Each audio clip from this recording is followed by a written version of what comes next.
क्लासमा हामी height and डिस्टेन्ससँग रिलेटेड कस्तो क्वेसनहरु सोध्छ र कस्तो क्वेसनहरुलाई चाहिँ कसरी ट्याकल गर्ने भन्ने कुराको बारेमा डिस्कस गर्दैछौँ।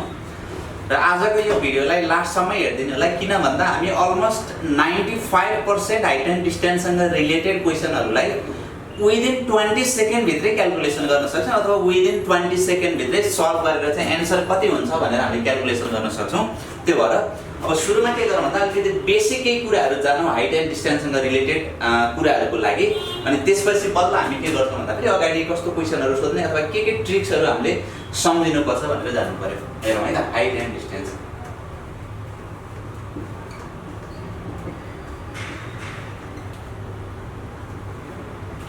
ओके, हाइट एन्ड डिस्टेन्समा फर्स्टमा दुईटा एंगलहरु जान्नुपर्छ। एउटा एंगल अफ एलिभेसन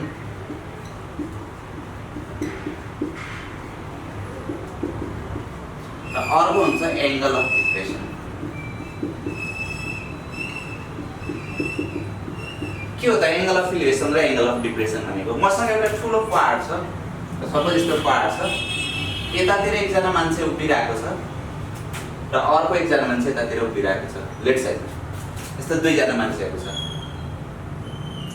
यदि लोअर लेभलमा भएको मान्छेले हायर लेभलमा भएको कोही मान्छेलाई हेर्दै छ भनेदेखि ग्राउन्ड लेभलसँग प्यारलल लाइनसँग जुन एंगल बनेको हुन्छ त्यसलाई हामी के भन्छ भन्दा एंगल अफ एलिभेसन भन्छ। भनेको यसरी यसलाई यसरी हेरेको छ, यो मान्छेले यता हेर्यो र ग्राउन्ड लेभलसँग प्यारलल लाइनसँग यो जुन एंगल बनेको हुन्छ यसलाई हामी के भन्छ भन्दाखेरि एंगल अफ एलिभेसन भन्छ। मैले सर्टमा लेखे एंगल अफ एलिभेसन भनेको तल्लो लेभलमा भएको मान्छेले माथिल्लो लेभलमा भएको मान्छेलाई हेर्दाखेरि ग्राउन्ड लेभलसँग प्यारलल लाइनसँग जति डिग्रीको एंगल बनेको हुन्छ त्यसलाई हामी एंगल अफ एलिभेसन भनेर भन्छौँ। यस्तै अर्को हुन्छ एंगल अफ डिप्रेसन भन्ने। एंगल अफ डिप्रेसन भनेको चाहिँ माथिल्लो लेभलमा भएको मान्छेले तल्लो लेभलमा भएको मान्छेलाई हेर्दाखेरि ग्राउन्ड लेभलसँग प्यारलल लाइनसँग चाहिँ जति डिग्रीको एंगल बनेको हुन्छ त्यसलाई हामी के भन्छौँ भन्दा एंगल अफ डिप्रेसन भन्छौँ। भनेको जस्तै यो ग्राउन्ड लेभलसँग यस्तो प्यारलल लाइन छ भनेदेखि सपोज यसले यतापट्टि हेरेको छ, यसरी हेरेको छ भनेदेखि यो एंगललाई हामी के भन्छौँ भन्दाखेरि एंगल अफ डिप्रेसन भन्छौँ। यसरी एंगल अफ एलिभेसन भनेको तल्लो लेभलमा भएको मान्छेले माथिल्लो लेभलमा भएको मान्छेलाई हेर्दाखेरि ग्राउन्ड लेभलसँग प्यारलल लाइनले चाहिँ जति डिग्रीको एंगल बनाउँछ त्यसलाई हामी एंगल अफ एलिभेसन भन्छौँ। र माथिल्लो लेभलमा भएको मान्छेले तल्लो लेभलमा भएको मान्छेलाई हेर्दाखेरि चाहिँ जुन एंगल बनाएको हुन्छ त्यसलाई हामी के भन्छ भन्दाखेरि एंगल अफ डिप्रेसन भनेर भन्छ। यसरी एंगल अफ एलिभेसन र एंगल अफ डिप्रेसन फर्स्टमा जान्नु पर्ने कुरा हो। अब यसपछि हामी एंगल अफ एलिभेसन र एंगल अफ डिप्रेसन भइसकेपछि हाइट एन्ड डिस्टेन्ससँग रिलेटेड कस्तो टाइप्सको क्वेसनहरु सोधेको हुन्छ भनेर छ। र नर्मली एउटा कुरा इम्पोर्टेन्ट कुरा के हो भन्दाखेरि हाइट एन्ड डिस्टेन्ससँग रिलेटेड क्वेसन्सहरु सोध्दाखेरि जहिले पनि के हुन्छ भन्दाखेरि ल्याङ्ग्वेजमा दिएको हुन्छ क्वेसन्सहरु, तर मैले यहाँ ल्याङ्ग्वेजमा लेख्दिन। ल्याङ्ग्वेज भनेर मैले फिगर बनाउँछु र त्यसलाई फिगरमा कन्भर्ट गरिसकेपछि बल्ल हामीले एनालाइसिस अथवा क्याल्कुलेसन गर्न सक्नुपर्ने हुन्छ। त्यसको लागि फर्स्टमा दुईटा एकदमै इम्पोर्टेन्ट कुरा छ, मैले अगाडि पनि भनिसकेँ। अलमोस्ट 90% हाइट एन्ड डिस्टेन्ससँग अथवा 95% नै भन्यौ हाइट एन्ड डिस्टेन्ससँग रिलेटेड क्वेसनहरुलाई विदिन 20 सेकेन्ड भित्रमा चाहिँ हामी कसरी क्याल्कुलेसन गर्न सकिन्छ त्यसको लागि हामीले दुईटा स्पेशल टाइप अफ ट्रायंगलको बारेमा स्टडी गर्नुपर्ने हुन्छ। त्यो दुईटा ट्रायंगलहरुको बारेमा फर्स्टमा डिस्कस गरौँ, त्यसपछि पछाडी क्वेसनमा जाउँला। फर्स्टमा हामीले के जान्नुपर्छ भन्दाखेरि मैले यहाँ कम्प्यारिजन गरेर गर्छु। एउटा 45 degree 45 degree 90 degree special triangle, 90 degree triangle मात्र लेखेँ। यो स्पेशल टाइप अफ ट्रायंगल हो, यसको बारेमा हामीले एकदमै इम्पोर्टेन्ट छ, यसलाई बुझ्नुपर्छ। भनेको एउटा कुनै राइट एंगल ट्रायंगल छ यस्तो टाइप्सको, यसमा यो 90 डिग्री अभियसली यदि स्क्वायर बनाएको छ भने हामीले 90 डिग्री बुझ्नु पर्यो। यो एंगल पनि 45 डिग्री हुनु पर्यो र यो एंगल पनि 45 डिग्री छ भनेदेखि हामी 45 45 90 डिग्रीको ट्रायंगल भन्छौँ। सपोज मैले यसलाई एबीसी भनेर। यसमा मेन इम्पोर्टेन्ट कुरा के हो भन्दाखेरि अलिकति हामीले सम्झिनु पर्छ। यसमा सबैभन्दा स्मलेस्ट एंगल कति हो? 45 डिग्री, या त दुईटा 45 डिग्री छ भनेदेखि स्मलेस्ट एंगलको अपोजिटलाई जहिले पनि हामी के लेख्छौं भन्दाखेरि x भनेर लेख्छौं। भनेको यो 45 को अपोजिट हामी के लेख्ने? x लेख्ने। अर्को यो 45 को अपोजिट पनि हामी के लेख्ने? x लेख्ने। र 90 को अपोजिटमा हामीले यो सम्झिनु पर्ने कुरा हो, त्यो चाहिँ x√2 भनेर सम्झिनु पर्छ हामीले। अब यसको एक्जाम्पल हेरौँ है त। एक्जाम्पलको लागि जस्तै क्वेशनले के सोधेको छ भन्दाखेरि एकदमै सजिलो हुन्छ यो यदि हामीले यो कुराहरू सम्झ्यौँ 45 opposite x 45 opposite x and 90 opposite x root 2 भनेर सम्झ्यौँ भने एकदमै सजिलोसँग निकाल्ने। जस्तै एक्जाम्पलको लागि के भनेको छ भन्दाखेरि एउटा ट्री छ, ट्रीको टपमा बर्ड बसिरहेको छ। सपोज यो चाहिँ 50 फिट हाइट भएको एउटा ट्री छ र ग्राउन्ड लेभलमा कतै भएको मान्छेले चाहिँ यो टप अफ द ट्रीलाई हेरिरहेको छ। यसरी टप अफ द ट्रीलाई हेर्दाखेरि सपोज एंगल अफ एलिभेसन चाहिँ 45 डिग्री भनेको छ। सपोज 45 डिग्रीको एंगल अफ एलिभेसन भनेको छ भनेदेखि क्वेशनले के सोध्न सक्छ भन्दाखेरि फुट अफ द ट्री देखि यो मान्छे बीचको डिस्टेन्स कति छ? जब यसलाई ए भनौँ, यसलाई बी भनौँ, यसलाई सी भनौँ। फुट अफ द ट्री देखि मान्छेसम्मको डिस्टेन्स भनेको बी देखि सी सम्म कति छ क्याल्कुलेसन गर भनेर सोधिरहेको हुन सक्छ। यसको लागि विदिन हामीले त यसलाई त 5 सेकेन्ड भित्रै क्याल्कुलेसन गर्न सकिन्छ। किन भन्दा यो 45 डिग्री, यो ट्री अलवेज 90 डिग्री हुन्छ, यो के हुन्छ 45 हुन्छ। ट्रायंगलको तीनटा इन्टेरियर एंगलहरुको सम गर्दाखेरि 180 डिग्री हुन्छ त्यो भएर। अब यसपछि हेरौँ, अघि हामीले पढेको स्पेशल ट्रायंगल यो सम्झिनु पर्छ। 45 को अपोजिट आँखा चिम्लेर हामीले के लेख्दैन भन्दा x हुन्छ भनेर लेख्ने। यो x हुन्छ, फर्मुला जस्तो हो। अर्को 45 को अपोजिट पनि के हुन्छ x हुन्छ र 90 को अपोजिट कति हुन्छ x रुट 2 हुन्छ। यो तीनटा कुरा चाहिँ हामीले यहाँ लेखिराख्ने। अब हेरौँ, हाइट एन्ड डिस्टेन्ससँग रिलेटेड क्वेशनमा एट लिस्ट एउटा साइड लेन्थ हामीलाई दिएकै हुन्छ। भनेको पनि यो साइड लेन्थ दिएको छ हामीलाई AB भन्ने र यो AB भनेको 50 फिट भनेर दिएको छ र फर्मुला अनुसार हामीलाई के आएको छ x आएको छ भनेदेखि यो दुईटा चाहिँ इक्वल हुनु पर्यो भनेको therefore x is equal to कति भयो 50 फिट भयो। र क्वेशनले हामीलाई के सोधेको छ b देखि c सम्म कति हुन्छ क्याल्कुलेसन गर भनेर सोधेको छ। भनेदेखि c देखि b देखि c सम्म कति छ x छ, x भनेको कति छ 50 फिट भनेको b देखि c सम्मको लेन्थ पनि कति हुने रहेछ भन्दाखेरि 50 फिट नै हुने रहेछ। अर्को कहिले कहिले क्वेशनले के सोध्न सक्छ भन्दाखेरि a देखि c सम्मको डिस्टेन्स चाहिँ कति छ क्याल्कुलेसन गर भन्न सक्छ। यो पनि एकदमै सजिलोसँग सक्ने भएन त। यहाँ कति लेखेको छ x रुट 2 लेखेको छ भनेदेखि ac भनेको x को भ्यालु अघि हामीले क्याल्कुलेसन गरिसक्यौं। एउटा फिगरमा x भनेको अलवेज सेम भ्यालु हुन्छ। त्यही भएर x को भ्यालु 50 आइसक्यो भनेको 50 रुट 2 गरेर चाहिँ हामीले यसरी 45 45 90 डिग्रीको यदि कुनै हाइट एन्ड डिस्टेन्ससँग रिलेटेड क्वेशन सोधेको छ भनेदेखि हामीले यसलाई चाहिँ यसरी ट्याकल गर्न सकिन्छ। अब यसपछि म नेक्स्ट टाइपको स्पेशल ट्रायंगल तिर जान्छु। अर्को नेक्स्ट टाइपको स्पेशल ट्रायंगल भनेको 30 60 र 90 को ट्रायंगल भनेको 30 डिग्री 60 डिग्री र 90 डिग्री को ट्रायंगल।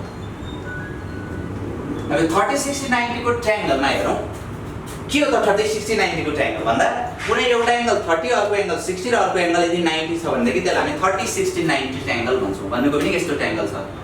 लेट्स सपोज यो 30 डिग्री भने मैले यो 90 डिग्री अबियस स्क्वायर भएपछि 90 डिग्री हुन्छ। यो 60 सरी मिस्टेक इट्स 60 डिग्री। यसलाई b भनौँ, यसलाई c। ल अब यसमा हेरौँ, यसमा पनि एउटा कुरा हामीले जान्नु पर्ने हुन्छ। सबैभन्दा स्मलेस्ट ट्रायंगलको अपोजिट अलवेज x हुन्छ। सो 30 डिग्रीको अपोजिट हामी के लेख्ने x लेख्ने, 60 डिग्रीको अपोजिट x रुट 3 लेख्ने र 90 डिग्रीको अपोजिट के लेख्ने 2। यो चाहिँ सम्झिनै पर्ने हुन्छ। म फेरि एकपटक रिकल गर्छु। 45 45 90 डिग्रीको ट्रायंगल छ भनेदेखि 45 अपोजिट x, अर्को 45 अपोजिट x र 90 को अपोजिटमा x रुट 2 हुन्छ। यसै गरी 30 60 90 ट्रायंगल छ भनेदेखि 30 opposite x, 60 opposite x root 3 र 90 अपोजिटमा 2x हुन्छ। भने यति सम्झ्यो भनेदेखि हामीले क्वेशनहरु सल्भ गर्न सकिन्छ। अब त्यसको लागि एउटा एक्जाम्पल भनेर हेरौँ।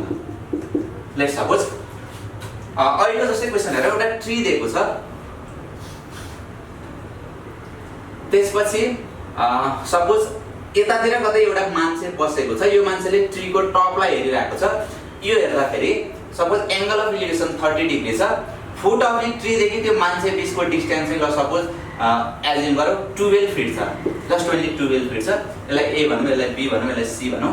र क्वेशनले के सोध्न सक्छ भन्दाखेरि find the height of the tree भनेर सोध्न सक्छ। हेरौँ त यो कति हुन्छ क्याल्कुलेसन गर भनेर यदि क्वेशनले सोधेको छ भनेदेखि हामीले के गर्नु पर्यो भन्दाखेरि अब यहाँ चेक गर्ने। यो 30 यो 90 छ भने यो कति हुनुपर्छ 60 हुन्छ। अब 30 60 90 को ट्रायंगलमा हामीले के पढेको छ त्यो कुरा लेख्नु पर्यो। 30 opposite x, 30 opposite x, 60 opposite x root 3, यहाँ x रुट 3 लेख्ने, 90 अपोजिट 2x लेख्ने। ल अब यति भइसकेपछि हामीले पुरै क्याल्कुलेसन गर्न सकिन्छ। अब हामी के गर्छौं भन्दाखेरि एटलिस्ट एउटा साइड लेन्थ दिएको छ, त्यो साइड लेन्थलाई चाहिँ फर्मुलामा लगेर इक्वेट गरिदिने भनेको यो दिएको छ हामीलाई, यहाँ फर्मुला अनुसार x√3 छ भनेदेखि हामीले के गरौँ भन्दाखेरि x√3 इज इक्वल्स टु कति गर्नु पर्यो त 12 गर्नु पर्यो। किन यो फर्मुलाको x√3 यो दिएको x12 भनेको दुईटालाई इक्वेट गरौँ भनेको यो डिभाइड गरेर जान्छ x इज इक्वल्स टु 12/√3 हुन्छ। यसलाई सल्भ गर्यो भनेदेखि 4√3 हुन्छ। अब हामीले के निकाल्यौँ भन्दा x को भ्यालु 4√3 हुन्छ भनेर क्याल्कुलेसन गरिसक्यौँ। अब यसपछि हामीलाई क्वेशनले के सोधेको छ, a देखि b सम्म सोधेको हो अथवा हाइट अफ द 3 कति हुन्छ क्याल्कुलेसन गर भनेर सोधेको हो। अब हाइट अफ द 3 हेरौँ त यहाँ कति लेखेको छ x लेखेको छ, सो x को भ्यालु हामीले कति निकाल्यौँ 4√3 निकाल्यौँ भनेदेखि यसको एन्सर कति हो भन्दा 4√3 फिट हुने अथवा हाइट अफ द 3 कति रहेछ त 4√3 रहेछ भनेर हामीले यसरी चाहिँ हाइट एन्ड डिस्टेन्ससँग रिलेटेड धेरै क्वेशनहरु यही दुईटासँग रिलेटेड हुन्छ। कम्पिटेटिभ एक्जामहरु एसएटी कुम्याट स्याट लगायतको एक्जामहरुमा अथवा चाहिँ सीम्याट लगायतको एक्जामहरुमा चाहिँ अथवा लोकसेवातिरको एक्जामहरुमा हामीले एकदमै सजिलोसँग क्याल्कुलेसन गर्न सकिने यो सबैभन्दा बेस्ट वे भनेको यही हो। यो भन्दा सजिलो आई थिंक मैले चाहिँ भेटेको छैन। त्यही भएर यति कुराहरु गर्न सक्यौं भने हामीले धेरै कुराहरु चाहिँ हाइट एन्ड डिस्टेन्ससँग रिलेटेड। तर एउटा कुरा चाहिँ के हो भन्दाखेरि दिएको क्वेशन्सलाई चाहिँ हामीलाई सेन्टेन्समा दिएको हुन्छ, त्यो सेन्टेन्सको फिगर चाहिँ हामीले बनाउन जान्नुपर्ने हुन्छ। त्यति जान्यो भनेदेखि मजाले हामीले क्याल्कुलेसन गर्न सकिन्छ यसरी। अब यसपछि मैले एउटा अर्को यो ठ्याक्कै हाइट एन्ड डिस्टेन्स भन्दा पनि एउटा फिगर बनाएर चाहिँ कसरी कहाँको के भ्यालु कसरी निकाल्न सकिन्छ भन्ने कुराहरु सिकाउँछु। त्यसपछि हामी नेक्स्ट टपिकतिर फेरि जान्छौँ। ल हेरौँ, मैले यहाँ एउटा फिगर बनाउँछु, एउटा रेक्टेंगल बनाएँ। लेट्स सपोज रेक्टेंगल यस्तो छ, यो 90 डिग्री छ। यसलाई A भनौँ, यसलाई B भनौँ, यसलाई C भनौँ, यसलाई D भनौँ, यसलाई M भनौँ, यसलाई N भनौँ। ठीक छ। र अब यस्तो दिएको छ हामीलाई, सपोज 30 डिग्री दिएको छ, सपोज 45 डिग्री दिएको छ, सपोज 30 डिग्री दिएको छ। र क्वेशनले के सोधेको छ, यो हामीले इभन क्वाड्रिलेटरल एन्ड अदर पोलिगनसँग रिलेटेड क्वेशन पनि हामीले यहाँबाट सल्भ गर्न सकिन्छ। यो 1 सेन्टिमिटर दिएको छ, B देखि M सम्मको लेन्थ 1 सेन्टिमिटर दिएको छ। र क्वेशनले के सोधेको छ भन्दाखेरि फाइन्ड यस्तो गरौँ, इफ ABCD इज रेक्टेंगल, यदि ABCD रेक्टेंगल हो भनेदेखि फाइन्ड A देखि N को लेन्थ र D देखि N को लेन्थ कति हुन्छ क्याल्कुलेसन गर भनेर सोधेको छ हामीलाई। भनेदेखि अब हामी अघिकै वे अनुसार एकदमै सजिलोसँग क्याल्कुलेसन गर्न सकिन्छ। फर्स्टमा ABCD रेक्टेंगल भनेको छ भनेदेखि रेक्टेंगलको सबै एंगलहरु 90 डिग्री हुन्छ। सो यो पनि 90 डिग्री, यो पनि 90 डिग्री, यो पनि 90 डिग्री। हामीले सबै कुराहरु के गर्यौं त 90 डिग्री लेख्यौं यहाँ। ल अब यो 30 भयो, यो 90 भयो, कति हुन्छ 60 डिग्री। यसरी नै लेख्दै जाउँ। 90 यो 45 यो कति हुन्छ 45 डिग्री हुन्छ। यो 30 यो 90 यो कति हुन्छ यो 60 डिग्री हुन्छ। ल अब यदि भइसकेपछि हेर्दा 30 60 90 र 45 45 90 को ट्रायंगलबाट हामी के गर्न सकिन्छ भन्दाखेरि यहाँको सबै साइड लेन्थहरु क्याल्कुलेसन गर्न सकिन्छ। अब कसरी गर्न सकिन्छ हेरौँ है त। अब यो 30 60 90 ट्रायंगल यो 60 डिग्री हो, 60 डिग्री ठीक छ। यो 30 60 90 ट्रायंगल 30 अपोजिट x भनेको 1 भयो यसमा, 60 अपोजिट x√3 हुन्छ। x भनेको 1 आइसक्यो, 1 भनेको 1 * √3 गर्दा पनि यो कति आयो त √3 आयो। र 90 अपोजिट कति हुन्छ 2x हुन्छ। x भनेको यहाँबाट 1 आउँछ, 1 * 2 भनेको यो 2 भयो। अब हामीले त्यो x लाई छोड्दियौं। त्यो त्यहाँ कति थियो x को भ्यालु के थियो, एउटा ट्रायंगल कम्प्लिट भइसक्यो भनेदेखि अब फेरि हामी अर्को ट्रायंगलमा जाँदाखेरि त्यो अघिको x के थियो भनेर हामी हेरि राख्नु पर्दैन। अब नयाँ ट्रायंगलमा जाउँ। कुन ट्रायंगलमा जाउँ भन्दाखेरि AMN भन्ने ट्रायंगलमा जाउँ। यसमा हेरौँ, यो 90 यो 45 यो 45 भनेपछि अब फेरि के गरौँ भन्दाखेरि 45 45 90 को स्पेशल ट्रायंगलमा जाउँ। 45 अपोजिट x भनेको x = 2 भयो यो ट्रायंगलको लागि। अर्को 45 अपोजिट पनि कति त x भनेको 2 नै भयो। 90 अपोजिटमा के हुन्छ x√2 हुन्छ। x भनेको 2 छ भनेदेखि 2√2 गरेर चाहिँ यसरी हामीले के गर्न सकिन्छ भन्दाखेरि an क्वेशनले एउटा सोधेको छ, an को भ्यालु क्याल्कुलेसन गर्न सकिन्छ। अब फेरि यो ट्रायंगलको पनि काम कम्प्लिट भइसक्यो भनेदेखि अब x के थियो भनेर हामी सम्झिनतिर लाग्दैनौ। अब यो ट्रायंगलतिर जाउँ। यो ट्रायंगलमा हेरौँ 30 60 90 triangle. 30 60 90 ट्रायंगलमा 30 opposite x 60 opposite x√3 90 opposite 2x हुन्छ। भनेको भने 90 को अपोजिट 2 छ भनेको यसलाई चाहिँ मैले कति लेखेँ 2 = 2x हाम्रो फर्मुला छ। भनेको x को भ्यालु कति आयो त 1 आयो। x को भ्यालु 1 आयो भनेदेखि 30 को अपोजिटमा x हुन्छ, x को भ्यालु 1। 60 अपोजिट x√3 हुन्छ, यो कति भयो √3 भयो। अब अर्को हामीलाई क्वेसनले के सोधेको छ भन्दाखेरि dn को भ्यालु कति हुन्छ क्याल्कुलेसन गर भनेर सोधेको छ। द्याट्स वाइ अब हामी के गरौँ भन्दाखेरि AB र CD बराबर हुन्छ भनेदेखि dn को लेन्थ निकाल्नु पर्यो भनेदेखि CD को लेन्थबाट चाहिँ CN को लेन्थ घटाइदियो भनेदेखि हामीले के गर्न सकिन्छ भन्दा dn को लेन्थ निकाल्न सकिन्छ भनेको dn इक्वल के हुन्छ CD माइनस CN नै लेखौँ। CD भनेको AB सँग बराबर हुन्छ माइनस CN भयो। AB भनेको कति छ √3 छ माइनस CN भनेको कति छ 1 छ भनेको हामीले यति नै लेख्दिन्छौँ र यो सेन्टिमिटरमा छ। सो यो के भयो सेन्टिमिटर, यो पनि सेन्टिमिटर नै हो भनेको।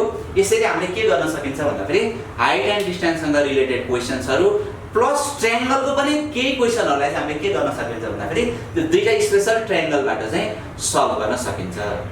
त्यो भएर आजको लागि हामीले बुझ्नुपर्ने यति दुईटा कुराहरु छ 30 अपोजिट x 60 अपोजिट x √3 र 90 अपोजिट 2x। हामीले यसरी नै भिडियोहरु तपाईहरुलाई ट्रिक्सहरु दिँदै बनाउँदै गइरहेको हुन्छ। त्यो भएर हाम्रो च्यानललाई लाइक शेयर एन्ड सब्स्क्राइब गर्न चाहिँ नबिर्सनु होला भन्दै आजको यो जुन डिस्कसन छ हाइट एन्ड डिस्टेन्ससँग रिलेटेड यो डिस्कसनलाई चाहिँ मैले यतिमै स्थगित गर्छु। धन्यवाद।